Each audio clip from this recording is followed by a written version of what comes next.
Hi, everyone. I'm Dr. Matthew Wappett. I am the Executive Director of the Institute for Disability Research, Policy and Practice at Utah State University, formerly known as the Center for Persons with Disabilities. I've also been involved with the Mental Health and Developmental Disabilities National Training Center, and it's a privilege to be here today to share some of my thoughts on leadership within the UCEDD network, particularly in the area of what some people call dual diagnosis, which isn't ideal, or the mental health aspects of intellectual and developmental disabilities. This is a relatively new area that UCEDD programs are beginning to move into, and it's an incredibly important area. And so what I want to do is share some of my thoughts today on what it takes to move into and to develop programs in this field, and to do that effectively and in a thoughtful, strategic way. So I'm sorry that I am unable to join you today. A last minute conflict came up that is somewhat relevant to this presentation that I'll discuss a little bit down the road here, but I appreciate the opportunity to record this presentation and to share my thoughts with you. I have also provided Ty, who is facilitating this session, a discussion guide of strategic questions to guide the development of MHIDD programs. And I'm hoping that Ty will share that with you, and that you will take some time to look through those questions and to think about how they apply to your particular programs, your center, your institute, and how you can begin thinking about developing programs in this important emerging field. So with that said, I am going to share my screen and we'll jump in.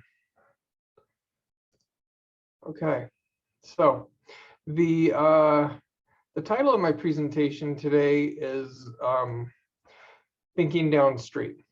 And this presentation is based upon a combination of my experiences growing as a leader in academia and on rivers. And what I want to do is use the metaphor of being a river guide to talk about how we cultivate the skills necessary to lead within a UCEDD or a LEND program, and to address the emerging mental health crisis for people with intellectual and developmental disabilities. Now, I think it's important to note that I don't claim to be an expert in leadership or in mental health, but I am relatively expert at navigating rivers. And I found that many of the lessons that I've learned on the river also apply to leadership in an organization.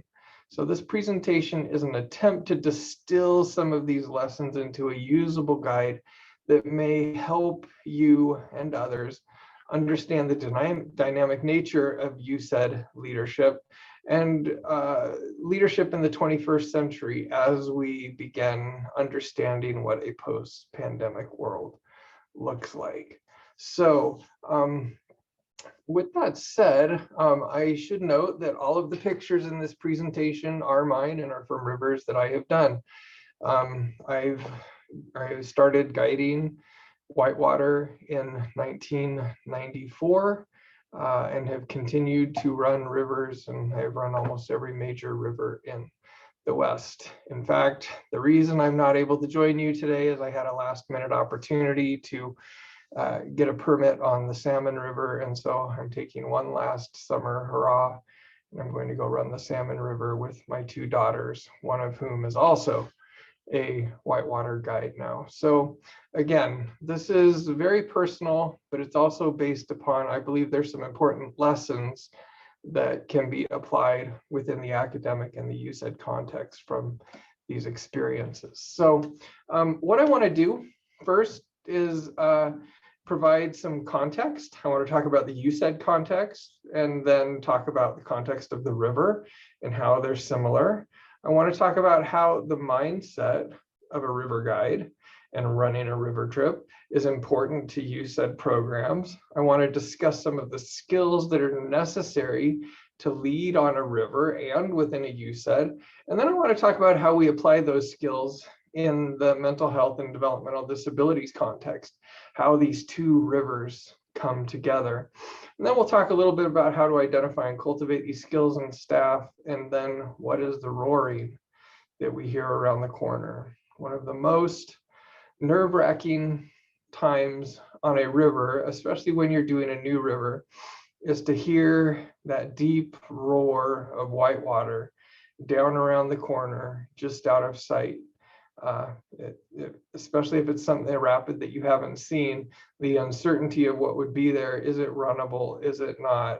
Where do you enter? How do you get out? I mean, there's a lot of uncertainty that faces a person on a river. And I think we also are in that situation today. There's a lot of uncertainty in our world and where we're going and what's going to happen post-pandemic. And so again, some of these skills that we use on the river to manage this uncertainty, I believe are incredibly important for managing leadership within the dynamic changing context of our post-pandemic world today. So even though my intent is to provide a guide for 21st century leaders, much of the philosophy of leadership that my approach is based upon is actually informed by ancient Eastern philosophies of Taoism and Buddhism. Rivers are often used as metaphors for life within Taoist and Buddhist texts and art. And so these thought systems are sort of natural lens for understanding how to navigate life and to how to navigate the dynamic forces that surround us today. Our traditional Western models of knowing and living aren't terribly well suited for the new ultra on-demand world that we live in today. They're inflexible, they rely upon rigid notions of truth that have very little basis in reality. Much of the blame, I think, for the political situation and for the problems that we have in our world today is because of our inability to accept a world where truth is slippery and is called into question at every turn. The epistemological gulf, as it were, between the conceptions of truth and reality in the US has never been wider than it is today. And the very tension of this division is tearing at the fabric of our nation and our national identity, and is leading to a national existential crisis. At one time in the US, we were a country that privileged science and technological achievement. And yet here in 2021, there are large segments of the population that question the effectiveness of vaccines, the science of climate change, and even the truth about the day-to-day news. So how do we lead and work within a world where notions of truth and notions of what we should and shouldn't be doing are fleeting at best? Oddly enough, again, I believe the metaphor of the river as life, and then the skills necessary to navigate that river, I believe are incredibly important. Perhaps one of the most important things to keep in mind is the importance of being flexible. There is an old Taoist story that talks about the oak tree versus the bamboo. And if you've seen an oak trees are incredibly hard, right? They're large hardwood trees. I used to work at the University of Idaho, and at the University of Idaho, there's a large quad outside of the administration building that's covered with old oak trees and other hardwoods. And frequently large windstorms would come across the Palouse there and would just break off large branches of these old oak trees because the trees could not flex and adapt to the wind. And I remember walking, I had an office in the administration building there, and I remember walking to my office and seeing just huge branches scattered on the ground after several large windstorms. But just across the road, there was the Arboretum at the University of Idaho that grew plants from all over the world. But one of their sections was an Asian section, and there they had bamboo. And although other trees and other plants were damaged by the winds, the bamboo within the Arboretum stood strong because bamboo is flexible. It is strong, but it's also flexible. And so as the wind blew, the bamboo was able to flex and to shift and to accommodate those external pressures. And then when the wind was done, it was resilient and popped back. It's important that we think about how we can be flexible. The models and the approaches that we've used within university centers and within our programs prior to this point have been relatively concrete, and it's important that we cultivate an attitude of flexibility and, for lack of a better term, going with the flow in order to be successful in this world today. The next item that I wanted to get to here. Okay, so let's talk a little bit about the UCEDD context. The UCEDD context, to be a successful leader in a UCEDD, you have to have the ability to navigate the grinding and unpredictable administrative processes of higher education. Again, going back to that windstorm, higher education is a constant windstorm. And yet within a UCEDD, not only do we have to weather these really incredible bureaucracies, but at the same time, we have to drive innovative solutions to emerging needs and opportunities. In many cases, I feel that UCEDDs aren't a great match for universities. We would be more well-suited to working within the nonprofit sector or even the for-profit sector, because the innovation and entrepreneurship that we need to use in order to be successful are not always valued and supported within higher education. The slow, multi-layered administrative hierarchies at most universities are fundamentally at odds with the dynamic and nimble culture that is the foundation of success in large, growing UCEDD programs. And oddly enough, again, because UCEDDs and universities are frequently mismatched, to lead within this context requires leaders to have a set of paradoxical skills that are difficult to find in any other context or industry. Historically speaking, the most successful UCEDD leaders have emerged from within the UCEDD network or the LEND network. But there's not been a systematic explication of the skills and attributes of these leaders. I know that the Georgia UCEDD, the Center for Leadership, is currently working on developing a leadership map for a UCD that's going to help identify some of these.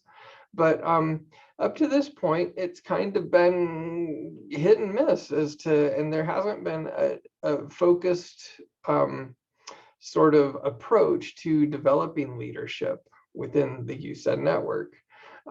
And so a lot of this is based upon my experience emerging as a leader from within the network.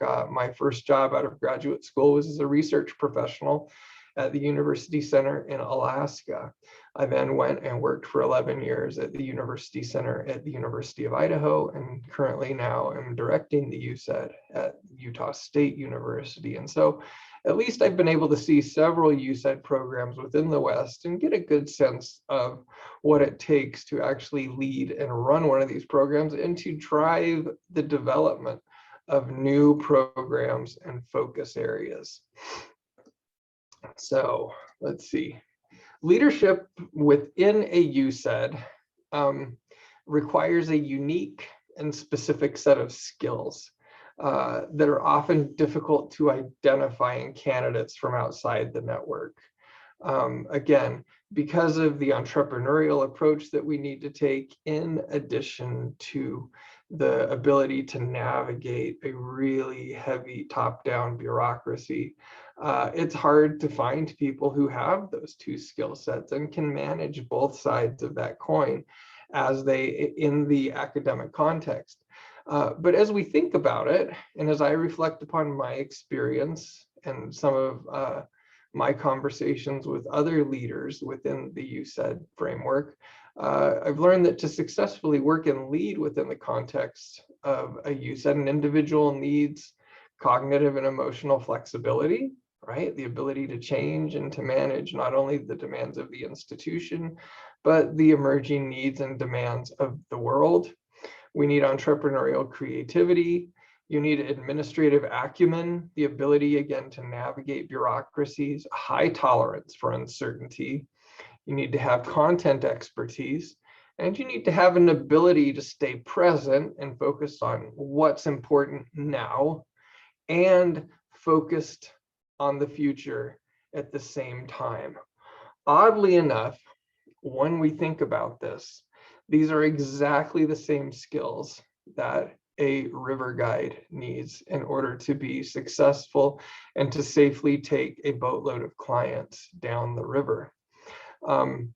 And so what I want to do is jump in and talk about the metaphoric context of river guiding and some of those skills, and then how they apply in the UCEDD framework. Now, again, as I mentioned earlier, I don't consider myself to be an expert in leadership or in mental health, although I have worked in both areas, but I do consider myself to be an expert river guide. I grew up on rivers in Alaska. This is actually a picture of me from 1995 when I worked as a guide at Denali National Park. And I spent my summers in college guiding on rivers in Alaska and across the West. Back in those days, we put people in survival suits. This was a glacial river that flows along the borders of Denali National Park called the Nenana River. The water is about 40 degrees all year long. And it's actually a dangerous place to take people. Falling in, you would survive about 2 minutes in that water without dying. And so having the preparation and the skills to take people down that river, which was a class 4, and now it has a class 5 rapid on it, safely, was something that took a long time to cultivate. And yet it's something that has served me well. And I believe that some of the things that I've learned through my experience on these rivers will also help you. Again, growing up on these rivers has also informed my approach to life. And so thinking about going back to that Taoist metaphor of life as a river, we can also think of universities in the university context as a river. Any institutional framework can be thought of as a river. It's a moving, alive entity that frequently we're not in control of, and yet we need to learn how to navigate and get through it safely. When we think about rivers and what it takes to be successful on a river, there's a few things that are important to pay attention to. Number one, if you want to go down a river, you can't just go hire a guide off the street. River companies have cultures that raise guides from the ground up. When you join a river company, you start as a schlepper and start helping just rig boats and carry gear. And then you become a rigger, right, where you're rigging the boats and loading the boats. And then you get to ride along with the boats, but you don't get to row them. And as you become more and more familiar with the rivers, you get to then eventually move up to running a gear boat. And then eventually you get to guide clients. There is a culture that cultivates people from the ground up, frequently bringing people into river companies who have no experience on rivers and yet who want to learn. I think the same happens a lot within the UCEDD network. I never intended to, I wanted a traditional academic appointment, and yet when I was searching for my first job, I couldn't find a position that was a good match. And so I ended up applying for a research professional position at a UCEDD. And through that process, I've been mentored and learned and grown and have maybe accidentally become a leader. Guiding within the UCEDD framework, but also on the river, requires mentorship and on-the-job training. Guides and people who run rivers run the same river over and over and over again. And that repetition breeds competence, it breeds confidence, and it instills the behaviors that are necessary to be safe and successful. The same thing happens within UCEDDs. We mentor people when they come in, when we bring in new PIs, when we bring in new project coordinators, especially if they haven't worked within this field. It requires mentorship and on-the-job training.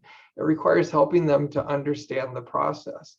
And yet as people become more and more confident and competent, through their experience, they can take on more and more responsibility. They can take on, instead of being a coordinator for one project, they can take on being a PI for another project. And they slowly, through that repetition, through writing a grant, through implementing a grant, through closing out a grant, and then repeating that cycle over and over, people gain the skills necessary to understand how to be successful within the UCEDD framework. Exactly the same as a guide on a river who goes over the same river over and over and over again with other mentors and guides in the boat until they reach a point where they can take their own boat down the river safely. The next item is rivers are unpredictable and require an ability to go with the flow. Although higher education can frequently feel too predictable at times, we live in a world, especially within the last few years, that is growing increasingly unpredictable.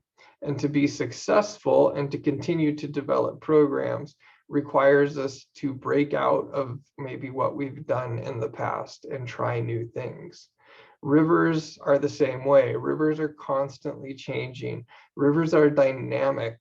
And one rainstorm can knock new boulders into the river. The river that, and I'm actually on the wrong slide. I was looking at my notes. I am terribly sorry. Let me go back. Okay. So I was on another slide and I wasn't showing these. Anyway, these were the pictures when I was talking earlier about guiding in Alaska on the Nenana River. I am really sorry about that. That was my mistake. This is where I was about hiring guides off the street. Can't do it. Mentorship. Now I'm on rivers are unpredictable and require an ability to go with the flow. Thank you for your patience with me. We're going with the flow here. The ability to go with the flow, again, is something that river guides are taught from a very early age. I remember one time on the Salmon River, it was a beautiful day. We traveled about 15 miles and camped in a place called Cougar Canyon, a large white sand beach, and had a great night. But later that night, a large rainstorm came through. And in the course of just a couple hours, what had once been a clear green water stream became a raging muddy torrent. And there were trees and all sorts of debris floating down the river in the morning. Not to mention that several side streams had blowouts, which is where flash floods kind of condense into these side streams and they blow debris out into the river. These blowouts can be incredibly dangerous if you're going past them when they occur, but they create new obstacles. They create new challenges. And so what we were predicting that first day on the river, a nice, leisurely, fun float down the Salmon River, became a dangerous and maybe a little more exciting experience than we anticipated as a result of that freak rainstorm that occurred. The same thing is happening within our world today as we navigate the pandemic and as we try to figure out what it means to live in a world where there's this disease floating around, where we don't know if we're going to be working in person or virtually, where there is so much uncertainty, not just from a health perspective, but politically and then economically. In order to be successful, we have to be able to go with that flow, to read that current, and to be able to navigate through the different challenges that occur. It requires flexibility and an ability to invent and innovate on the fly. Again, when we were on the Salmon River and experienced the big rainstorm and the blowout, we had to change our approach. Again, what was a leisurely float all of a sudden became much more complex, and we had to spend more time, effort, and care in order to safely get down the river. The same thing occurs within the UCEDD context. Nobody would have anticipated a pandemic, the scope of which we have just experienced. And so our ability to be flexible and to innovate and to invent as the world changes around us is incredibly important to running a successful UCEDD program. As the most successful UCEDD programs, as they see needs emerge, and again, I think through the core grant process, through the planning process, through these state needs assessments, that's a very intentional way of addressing these things. But again, opportunities come up. We wrote our last core grant in 2017. I had nothing in there about public health or about COVID. And yet over the last couple of years, we've had to pivot very quickly and adapt many of our programs to this new virtual, remote, and heavily public health vaccination focused world that we're living in. And the ability to do that has ensured that we've remained successful and competitive as we continue to go through this current public health crisis. It's incredibly important that leaders cultivate this flexibility and this ability to think ahead and to innovate and to be able to go work with the forces that are currently driving our world today. Finally, the people that you travel with are the most important element of a successful trip. The same is true of a UCEDD program. The people that you hire, the people that you work with, the people who you are serving are the most important element of what we do. Just as on a river trip, one unhappy complainer can ruin the trip for everyone. The same is true within a business or a UCEDD or a department or whatever the case may be. And so the successful leader learns how to listen, how to understand, how to resolve concerns, and how to ensure that everybody stays in the boat, is happy, and makes it down the river safely. Those people, especially when we're talking about a program development context, become so incredibly important.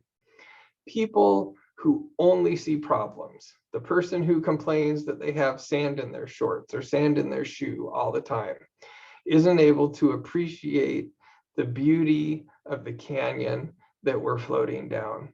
The same is true of people within an organization. The person who can only see obstacles, who can only see challenges and insurmountable problems are going to make it difficult for everybody to have that open, positive, innovative attitude that is so important to being successful within a UCEDD.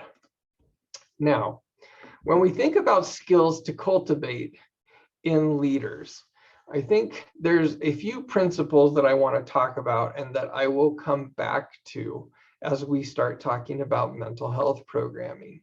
The skills that we need to cultivate in people who are coming up through our programs, who are potentially the future leaders in this area, include thinking downstream, an ability to navigate institutional flow, people who are able to constantly communicate, and people who are able to implement apprenticeship and mentoring. And what I want to do is go through each of these very carefully.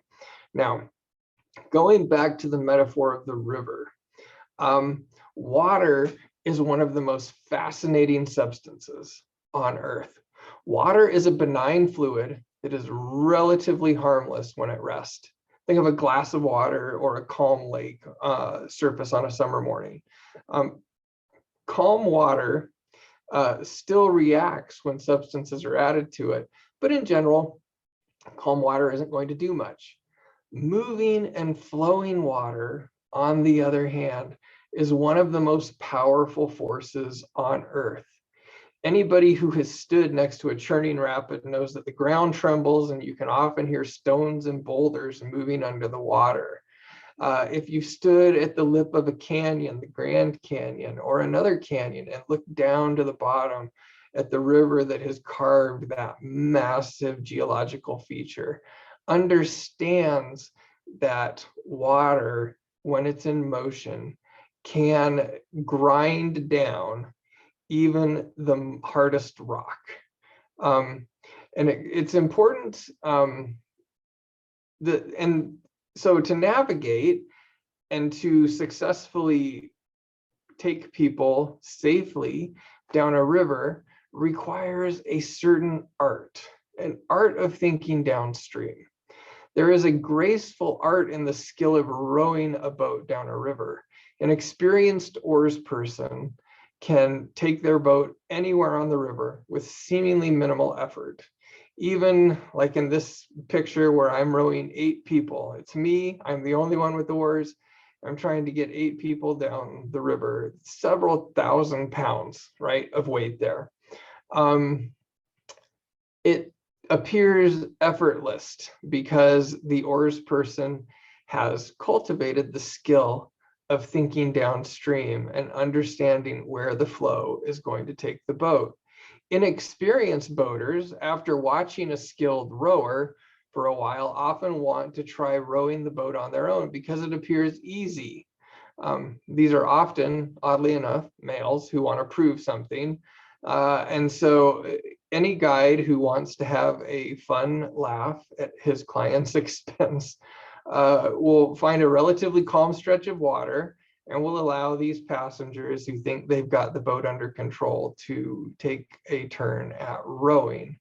And the first thing that occurs when a non-rower takes the oars is a few minutes of surprise and disorientation, as they quickly realize that the simple task of moving a boat down a river is incredibly complex and much more dynamic than they expected. A good oars person is always thinking downstream. A good oars person is reading the current and is aware of where they are currently, but they're also thinking a quarter to a half a mile downstream to make sure that the boat will be where it needs to be when they get to that point in the river. A raft particularly is not incredibly maneuverable, and especially when it's weighed down, it takes a lot of time to move a boat to where it needs to be, which is why an oars person, again, needs to be focused on where they're at, but also needs to be thinking downstream in order to make sure they are going to be where they need to be in order to safely navigate the challenges ahead. The same is true of UCEDDs. We certainly need to be focused in the present moment and doing the projects that we currently have.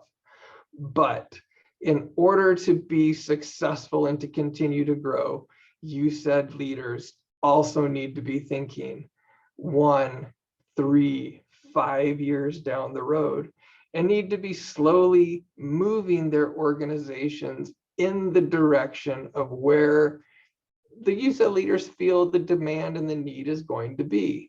Yes, there are some obstacles that we can always rely upon, right? But there's always surprises as well. And so again, staying present and focusing on what's here, but then also thinking ahead so that we can get these large and frequently bulky organizations where they need to be in order to safely survive is a skill that takes time, effort, and intentionality to build within our people. Guiding on rivers, again, with that thinking downstream, requires an ability to navigate what I call institutional flow. Every institution has a certain rhythm and an operational structure. And the inability to understand how institutions work, to understand the channels of power, to understand the different needs and demands of the different stakeholders that dictate the work that we do, understanding these things is incredibly successful for a UCEDD leader. The same is true for a boat person on the river. A boat person on the river needs to understand where the flow is going, when the flow picks up, when the flow slows down, which flow is going to take you to the left of the river, which flow is going to take you to the right of the river. It needs to position their organization to be in a place to take advantage of that flow. A good boat person works with the flow in order to move the boat to where it needs to go. A poor oars person works against the flow. A poor oars person, you'll see, you can always tell somebody who's just learning how to row, because when they're coming into a rapid, instead of pushing forward and giving the forward momentum that you need to move through the waves, they're rowing backwards to get into a position where they feel like they need to be. They're not comfortable with the flow of the river. The same happens within our university centers. We need to be able to go into problems. We need to be able to go into conversations, pushing and thinking forward, not working against the forces that work within our institutions of higher education. Navigating that institutional flow and being able to use that flow to get us to where we want to go is incredibly important for developing a successful program. Next, constant communication. No matter what happens on the river or in our organization, it's imperative that a guide or a leader be communicating constantly with the people around them. People don't like uncertainty, and I think we've learned that especially through this pandemic. Uncertainty breeds anxiety, and it breeds a certain edginess that makes things much more difficult than they need to be. People don't like uncertainty, and they don't like to think of their leaders as being unsure. A trip down the river is much more enjoyable when people know what to expect and what is coming up, and and what the group is going to do about it. Constant communication removes the nerves and anxiousness of clients as they're going down a river, and can lead to a much more enjoyable trip. Coming up to a corner where there's a loud roar and going into that and not telling your clients that they need to hold on, they need to lean in, that they need to be prepared to get wet, is going to make your life infinitely more complicated. One of the biggest things that we see and experience guides do is try to surprise their clients with what's coming up. And they hit a wave or they hit a rock and a client pops out of the boat. And all of a sudden, when a client pops out of the boat, it becomes an emergency, right? The guide has to let go of the oars, has to frequently get involved with rescuing the client, which then means the boat is not being steered.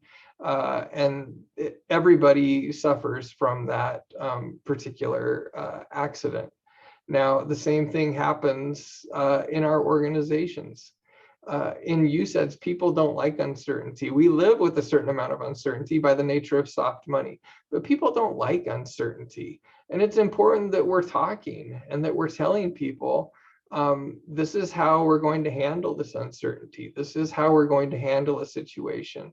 And then good leader is honest and says, you know what, you might get wet. You know what, we might have to work a little bit harder. You know what, we might not get this funding stream. And yet knowing and helping people understand the nature of that uncertainty becomes incredibly important to ensuring that everyone remains safe, on the same page, and moving in the same direction. You can make a stressful trip or a stressful experience more positive through the language and the attitude that you project. Therefore, a successful leader is always in constant communication with the people around him or her. Now, finally, going back to one of the items I brought up earlier, apprenticeship and mentoring is incredibly important to being a successful river company, but also incredibly important to running a successful university program. There isn't a guidebook for what we do, just like there's not a guidebook for how to run rivers. There's certainly been books written about it, but every river is unique and has its own character and attitude. There's guidebooks written for specific rivers, but just because you know how to run one river, say in Tennessee, where it tends to be steeper and a little rockier, as opposed to the slower pool and drop rivers here in the West, each one takes a different style and a different approach. And so to help people understand how to run these rivers, going back to the way that companies operate, it requires mentorship and apprenticeship and taking people under our wing and helping them learn what it takes to run a successful program. Again, even though there are guidebooks for rivers and things, there's not a guidebook for what we do here in the UCEDD. It's imperative that our staff, mid and senior level staff, be given an opportunity to experience the demands and expectations of a leadership role. It's just like on a river, it's important that the gear boat or the schlepper or the rigger have a chance occasionally to row the boat. Otherwise, they're not going to get a sense for the feel of the river and the boat. So all of a sudden, just assuming that just because somebody's gone down the river and has helped you load and unload the boat for several years, they're going to know how to row it. It doesn't work that way. It's important that we give people a chance to take on responsibility, to get a feel for running a project, to get a sense for what it takes to be successful, but then to know that they're supported and that they're working with a safety net. Rowing your own boat, again, is an important step. An empty boat, rowing your own boat empty without clients is an important step to then taking a boat with clients down. Just as we might take a project coordinator and make them PI on their own project with just themselves so they can get the sense of the feel before they take on a project where they're supervising multiple staff. That apprenticeship, that mentoring is imperative to developing successful programs and successful people to ensure that our UCEDDs continue to grow and thrive. Now, a few other things that are just fun to think about when we think about rivers. This is a picture of my friends Brad and Russ on the Salmon River. This was a trip that we took several years ago, and we had not prepared necessarily. It was a last minute trip. We decided to just do it because the river was at a good level, and we didn't bring enough food, but we were okay with that. We kind of were able to put things together. This is the last day. The reason I took this picture is we made a remarkable breakfast, which you probably can't see there in that pan, which consisted of leftover pasta, sausage, pesto, eggs, jambalaya, spinach, and a whole bunch of sriracha mayo. Now, it was surprisingly delicious. We had to make it up and move forward and able to successfully finish this trip. And we did that by making wise use of the resources that we have. University centers are masters at creative cooking. Creative cooking is what we do when we create new programs. The entrepreneurial expectations and the flexibility that it takes to be successful within university center programs are exactly the same thing that it takes to manage challenges on the river, whether it's a lack of food or you forgot a tent or anything else. The way that a leader approaches these problems with a positive mindset and a problem-solving attitude can make all the difference between whether this problem is a tragedy or a triumph. It's important that we think, and I like to think frequently of problem solving as creative cooking. What do we have on hand? What can we make with what we've got here? And this is incredibly important for developing new programs. By virtue of the fact that we are soft money funded organizations, we have to be creative in how we use these resources when we're developing programs in new areas. We have very little discretionary funding in UCEDD and LEND programs, and yet we're expected to develop new focus areas. We're expected to develop programs to address emerging needs. And so we need to think intentionally and creatively about how we do that. This is something that I'm going to actually bring up a little later on when I talk about the questions to guide your planning in mental health and IDD program development.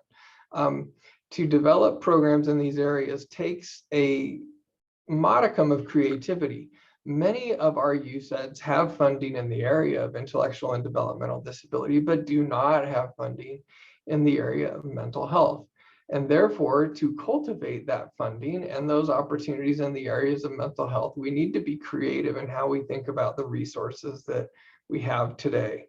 Just like Brad, Russ, and I were creative with our use of jambalaya, pesto, sausage, pasta, and sriracha mayo. Finally, prior preparation.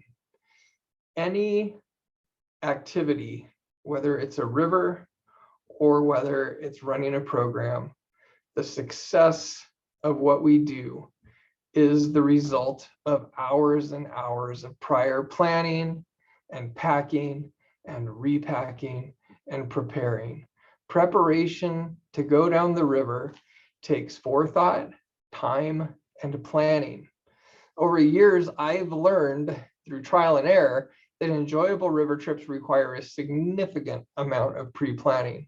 Although I appreciate the occasional spontaneous day trip, like I showed on the last slide, I don't think I've ever had a spontaneous multi-day trip where I didn't forget something, or realize that I forgot something in my car as I'm getting lunch, right? As I'm eating lunch on my first day on the Middle Fork of the Salmon. Once you're on the river, you can't really do much about it, right? Once you're on the river, there is no going back. The same is true in UCEDD programs. We frequently, once we've got funding, once we've got a program off the ground, you can't go back. You're tied into a grant, you're tied into a contract, and you need to kind of figure out how to do what you can do with what you've got. There are two specific principles that should be gleaned from this aspect of running rivers from prior preparation. First, the success and safety of a river trip hinges on the amount of preparation and pre-planning that's been done by the leader. Second, if you have neglected some aspect of planning, or if you've forgotten a fundamental piece of gear, you need to learn to problem solve and to work around your self-imposed problem. These are two fundamental aspects of leadership that seem to be almost in opposition to each other, but are in fact two sides of the same coin. Extensive pre-planning, and then that creativity and problem solving when the pre-planning fails. In fact, you can almost guarantee that that pre-planning is going to fail. And yet any effort that you put towards that pre-planning is going to help mediate and help control some of those failures further down the road. A good leader on the river makes a trip look effortless. Although anyone who knows about the process of leading a trip knows that it requires days of work and preparation. Leadership in UCEDS is exactly the same. It requires forethought and a lot of hard work up front so that the trip goes off in such a way that everyone has a good time. But the leader must also be prepared to address the unexpected and the overlooked in order to keep the organization moving forward. It is incredibly important, again, that prior preparation and that problem solving be something that we cultivate within leaders, and is something that is especially important when we're talking about developing new programs. Now, as we move ahead, one of the things, and I think this is a trap when we look at developing new programs, when it comes to personnel decisions, especially in leadership roles at UCEDS and in higher education in general, is we tend to privilege content expertise over business acumen and soft skills. Now, what do I mean by this? It means that just because an individual is an expert in a content area doesn't necessarily mean that they have the other skills necessary to leverage that expertise for project development, personnel management, or financial growth. Just like on the river, I would never trust my life to somebody who was an expert in hydrodynamic modeling and worked in a water lab, but had never rowed a boat in their entire life. There's a reason why guide companies are very intentional about their hiring and mentoring practices, because they know that they won't need to hire or search for new people if they invest the time and effort to cultivate their own guides and leaders. It also is, it also means that, and again, we fall into this all the time, where we choose a department head because they've got the greatest publication record, or we choose a dean because they've brought in the most extramural funding, or whatever the case may be in higher education. And yet these same people lack the ability to think ahead, to plan. These same people lack the ability to get along, to make wise decisions, to take an organization down the road, navigate the institutional flow and get it to where it needs to be. Although it's sometimes good to bring in outside talent frequently, and it's sometimes good to bring that content expertise in, we frequently overlook some of the benefits and some of the resources that we have right under our nose. And so it's incredibly important that we think about, how do we develop, again, going back to that problem solving, how do we develop new programs with what we have? And then if we need to bring in content expertise, we can do that. So let me apply this to mental health here, because that's what you're here for ostensibly. You're here to think about, what does mental health have to do with UCEDDs and rivers, and how do we develop mental health programs? Well, it's oddly enough a very good match for this particular metaphor. Mental health and IDD are like two rivers merging. If anybody has seen two rivers merge, and you've got a couple pictures here, one in India and one in Switzerland. When two rivers merge, they come together and eventually mix, but for a long time they stay separate. Mental health and IDD are two separate worlds. The structures, the systems, the funding streams in mental health are completely different than the funding streams and the structures and the programs in intellectual and developmental disabilities. And frequently when they come together, they stay separate. It is eventually they mix downstreams, but these two fields are currently merging. The pandemic specifically has brought them together, and it's our job, I think, as you said, to help them mix and to figure out how we can use the advantages and the flow from each to actually address the needs of people with mental health and intellectual developmental disabilities. The COVID pandemic has highlighted the importance and the impact of mental health on all aspects of our society. If we look at the data, the average share of adults reporting symptoms of anxiety disorder or depressive disorder rose from 11% in January through June 2019 to 41% in January of 2021, based upon the US Census Bureau's Household Pulse Survey. Historically, when we look, and I think some of your other sessions have covered this, when we look at adults with intellectual and developmental disabilities, estimates indicate that approximately 50% of adults with IDD have a mental health condition. And that was pre-pandemic. If the COVID pandemic has increased levels of mental health issues in the general population by 20 to 30%, this ostensibly means that mental health issues among the population of people with intellectual and developmental disabilities may have increased to levels of 70%, 80%, because the social isolation, the uncertainty, the things that everybody struggled with throughout the pandemic also directly impacted people with disabilities. As a result, our society is turning its attention to mental health in a way that we have not seen in the past. I can't even tell you how many articles I've read over the last few months focusing on mental health in the workplace and mental health in the community and mental health in the home. And as a result, it makes sense for our UCEDD and LEND programs to pivot as well. This is a perfect opportunity for us to see the flow of the river and to be entrepreneurial and to think downstream about what the merging of these two worlds might mean for our programs. Now, there have been UCEDs who have been working in this space for a long time. So there are existing programs. The Center for START Services at the University of New Hampshire, the Treatment and Research Institute or the Triad program at Vanderbilt Kennedy, the RRTC on Health and Function at Ohio State, the Nysonger Center, and the MHIDD National Training Center with the Kentucky, Alaska, and Utah UCEDs have all developed large, extensive programs focused on mental health and intellectual and developmental disabilities. There's also many other investigators and small programs sort of scattered throughout the network. So there are mentors and guides out there within the network who can help us along the way as we begin to develop and try to figure out how we navigate this work moving forward.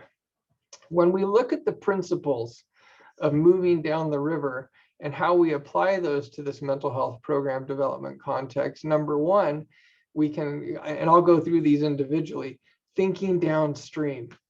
We can see what's coming. As I mentioned, mental health has become a huge focus area for everybody since the pandemic.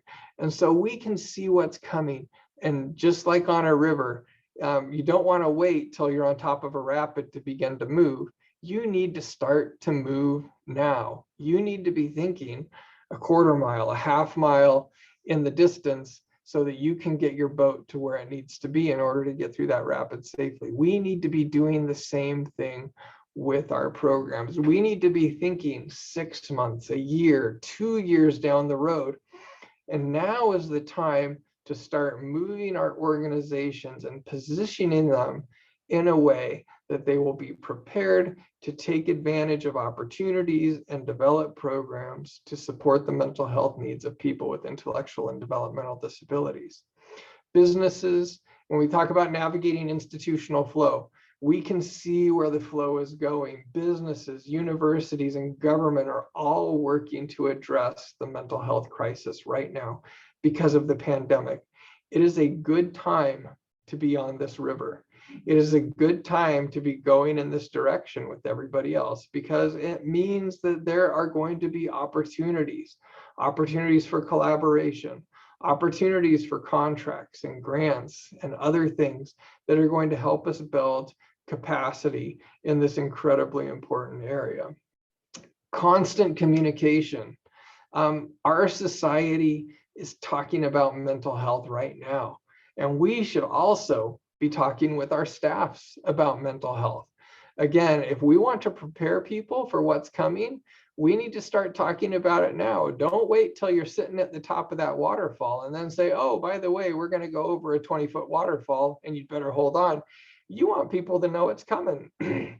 Now, I would say that the mental health is more of an opportunity than an obstacle, but it's important that we start talking with our staff about the importance of mental health and the need to focus on mental health in our program development efforts. Over this next year, I believe this next spring, over half of the UCEDD programs in this country have to resubmit their core grant. I believe there's 40 something that go up on this next cycle. This is a perfect opportunity to start thinking about how you integrate mental health into your core grant strategic plans and your needs assessment process. We want people to know that this is an area where we want to work and where we should be working. If we look at, I put this in the beginning was the word. I like the metaphor of the Bible when we look at John And in John, John is the most eloquent of the biblical gospel writers. And when he talks about the creation of the world, he says, in the beginning, there was the Word, right? And the Word created the world. And really the implication is that language, right, saying something created the earth from a biblical perspective. Now, whether that did or didn't happen, I don't know. But I do know that as we talk about something, and as we start to engage in conversations with others about something, that it helps us create energy and it helps us create programs and momentum that will eventually lead to bigger things in the future. Prior preparation. Now is the time to be preparing for what's coming downstream. You're here in this symposium that the mental health aspects of IDD SIG has put together. You're already thinking in this area. What else and who else do you need to put in your boat to create successful mental health programs? And I'm going to provide a discussion guide with some questions that will help you think through these things. But you are here, you're in that, you hopefully are doing some of this prior preparation or thinking in this direction so that you can be ready to take advantage of the opportunities that will be coming in the future. Apprenticeship and mentoring. The mental health SIG here, the mental health aspects of IDD SIG and the other programs that I mentioned earlier, START, Triad, the RRTC at The Ohio State University, the MHIDD National Training Center, are all working in this area and can provide partnership, collaboration, guidance, and mentoring. None of you are in this alone. There are people who have carved out their careers in developing programs around the mental health aspects of IDD. And therefore, there are people out there who can show you how to navigate these waters, how to bring these two worlds together, how to get mental health people to talk to DD people so that those programs can collaborate in a more effective and meaningful way. Finally, creative cooking.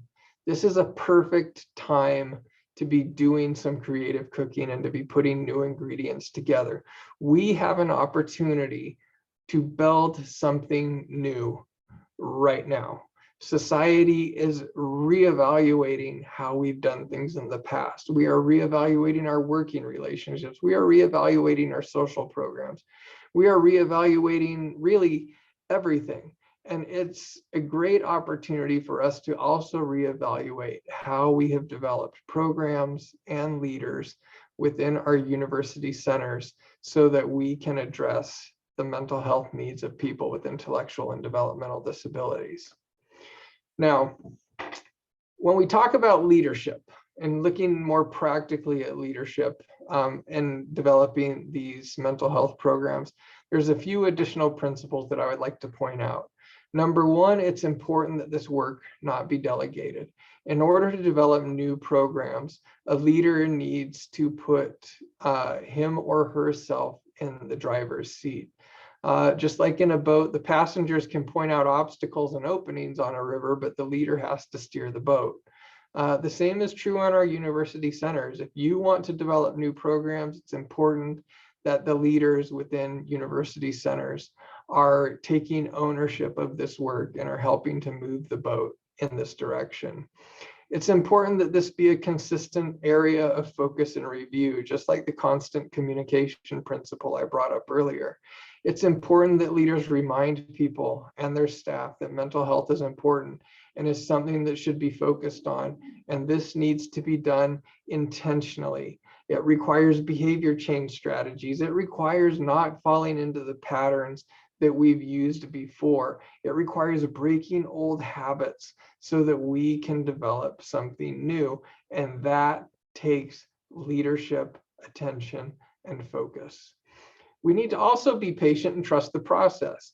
Just like going back to those images of the rivers coming together. When two rivers come together, a clear one and a muddy one, they stay separate for a while, right? And down, you can take a picture downstream, and even up to a mile downstream, they're still separate channels, but eventually they mix and come together.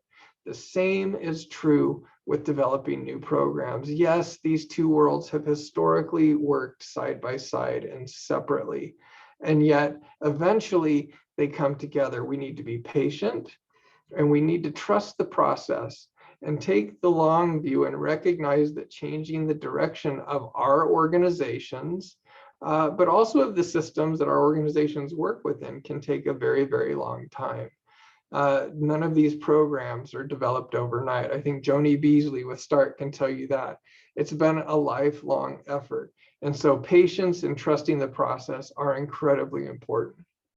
It's finally important to those who are engaged in this work to have a sense of what the needs are, have a set of thoughtful solutions, and be keenly attuned to the opportunities to implement these solutions. The discussion guide that I am going to provide you will help you start thinking about what resources you currently have and what you need to do in order to more effectively address mental health needs of people with intellectual and developmental disabilities, but also how to be prepared to develop new opportunities and to take advantage of new partnerships and collaborations when the opportunities arise. So, in conclusion, it's important to recognize that our society in higher education is currently going through a rapid evolution, from an academic ivory tower to more of a market-driven business. And this is only becoming more and more prevalent in post-pandemic. The shift in the form and function of higher education has direct implications for our UCEDDs, and how we survive this evolution requires a different and more diverse set of skills than we've used in the past. Again, going back to, we don't want to replicate the mistakes of the past. It's important that as we cultivate leaders and think about new programs, that we're thinking in new ways, that we're thinking about how we bring novel, unique things together. Pesto and jambalaya can oddly enough be delicious when they're combined in the right proportions. We need to begin identifying, cultivating, and supporting leaders in the dynamically shifting world of higher education, but specifically mental health and the social service systems that operate in the lives of people with intellectual and developmental disabilities. This needs to be a shared responsibility across the network, but it must be a central function and focus of current UCEDD and LEND leaders. If you're not cultivating this, if you're not thinking ahead, if you're not thinking downstream, you're not going to be prepared and be where you need to be when the opportunities come up. We have a shared responsibility to develop training and support mechanisms that more actively build the capacity of our emerging leaders within the UCEDD network, and which more explicitly focuses on the whole person. And this includes mental health. We've historically been very focused on intellectual and developmental disabilities and have left out other more social aspects of the whole person. I know that several years ago, Bill Gaventa and some other folks created a spirituality and disability SIG, which I think was a great acknowledgement of important aspects of mental health, important aspects of the whole person for a person with intellectual and developmental disabilities. Mental health is another picture of that whole person. And so we need to break out of that mold of IDD and think about how we're addressing the other components of what it means to be a whole person. We need to take a more intentional approach to developing leaders within our programs, and a more intentional approach to developing programs and to helping our programs adapt and evolve in response to the rising tide of federal, state, and higher education reforms that are just barely starting. We need people who are comfortable hearing that roaring in the distance and seeing that roaring as an opportunity instead of something to be afraid of and to run away from. So with that, I want to thank you for your time and for paying attention this long. I'm sorry I'm not there. Although I wish this will be me actually. When you're listening to this will be me on the Salmon River going down a rapid called Demon's Drop. I wish I could be with you today, but again, I have to take the opportunity to be on the river with my daughters. But I hope that you found this meaningful. I hope that this has been helpful and will help guide some of your thinking. Before I sign off, what I do want to do is stop sharing, and I want to show you this discussion guide that Ty is going to share with you. These are some strategic questions that we've thought about to guide the development of MHIDD programs. And again, this is a structured thought exercise. The purpose of these questions is to help you think about the resources that you currently have and to help you identify needs and potential challenges that you might encounter. They can be used as a group discussion exercise, depending upon where you're at in this session, or they can be used as an individual reflection exercise as you consider next steps in developing mental health programs. These are part of that prior preparation that I talked about, and that will help you develop a more structured, thoughtful approach in your program development efforts. And really what they do is they walk you through thinking about what you have, what resources can you be creative with, what funding do you have that you can potentially leverage little bits and pieces of to develop new strands, new grants, new contracts. Who do you need to bring on board, and then what potential challenges will you face? I am happy to help and facilitate conversations around this. I am happy to have future conversations. If you have any questions or concerns or would like to discuss more in depth how you develop programs in the area of mental health and intellectual and developmental disabilities, please do not hesitate to reach out. I am happy to help and to at least give you my 2 cents, even if it's not maybe the most, again, I'm not an expert, but I'm happy to tell you what I know.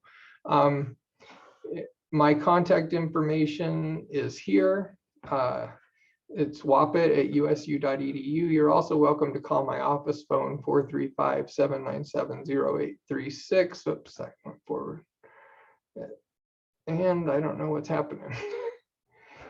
Okay, there it is, 797-0836, and give me a phone call in my office, and I'm happy to help out. So with that said, thank you again for attending this session. I hope that you found this entire seminar series helpful, and please have a great beginning of the next academic year. Thanks all.